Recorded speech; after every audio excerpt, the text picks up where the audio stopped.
Halo, kembali lagi bersama saya di channel Telatuni. Di kesempatan ini saya ingin berbagi informasi tentang Todo Pongkor sebagai pusat pemerintahan Manggarai di masa lalu. Sebelum lanjut, jangan lupa klik like, subscribe, dan klik tanda bel. Sejarah terbentuknya Kota Ruteng yang saat ini menjadi ibu kota Kabupaten Manggarai tidak bisa dipisahkan dari sejarah Todo Pongkor sebagai pusat pemerintah penguasa Manggarai.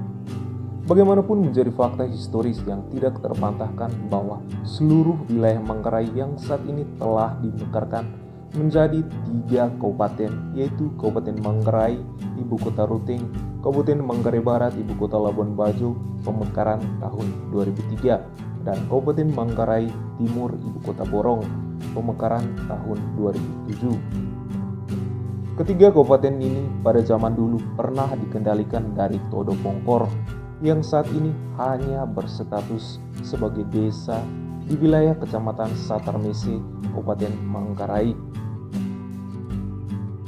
Todo Pongkor adalah pusat pemerintahan pada masa pemerintahan dipegang oleh Kraeng Adak Todo Pongkor yang berkuasa di Manggarai saat itu.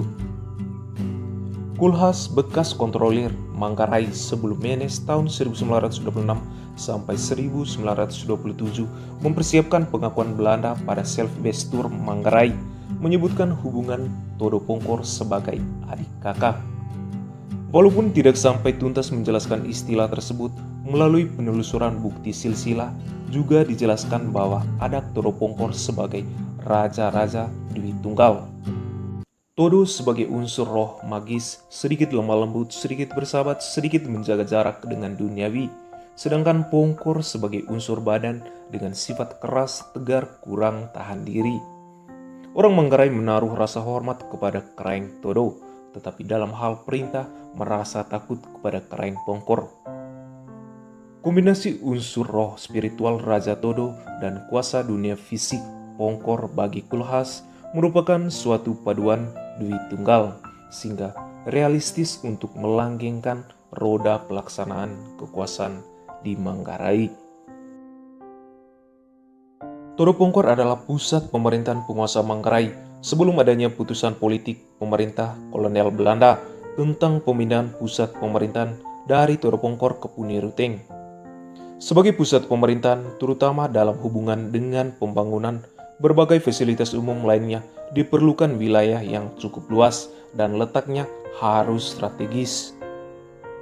Kondisi geografis Todo Pongkor yang terletak di bagian selatan wilayah Manggarai dipandang kurang strategis untuk tetap dipertahankan sebagai pusat pemerintahan. Mengingat wilayah Todo Pongkor saat itu mulai dari Weripateng atau bagian barat, Tanah Bolo dan Batu Jaji bagian timur, Laut Flores bagian utara, dan Laut Sawu bagian selatan.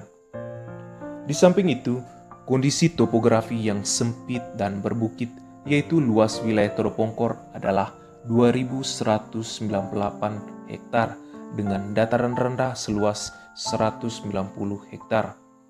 Tanah dengan kemiringan 30 derajat seluas 650 hektar dan tanah dengan kemiringan lebih dari 30 derajat seluas 1.358 hektar dipandang tidak memungkinkan untuk perluasan kota oleh Belanda di masa-masa mendatang. Kondisi politik dan keamanan Todo Pongkor pada saat itu dengan terjadinya rampas Papang dan rampas Kuwu tahun 1909, pemerintah kolonial Belanda merasa takut dan tidak aman untuk tetap berada di Todo Pongkor karena serangan bisa terjadi setiap saat dengan menggunakan taktik gerilya, sehingga Belanda akan kewalahan untuk menghadapinya. Rasa takut dan tidak aman ini membuat pemerintahan Belanda untuk membatalkan pembangunan lanjutan, pembangunan perumahan korps diplomatik sipil dan militer di Todo, dan selanjutnya mengajukan usulan pemindahan pusat pemerintahan. Belanda yang merasa tidak aman merundingkan rencana pemindahan ini dengan Adak Todo Pongkor atau Kraeng Adak Talu Ame Nambur dan Kraeng Wangkur Laki Tekek Laki Manggir dari Todo Pongkor ke tempat lain yang lebih aman seperti Malwatar Lembor, Cancar, Mano Lambeleda Selatan atau Puni Ruteng.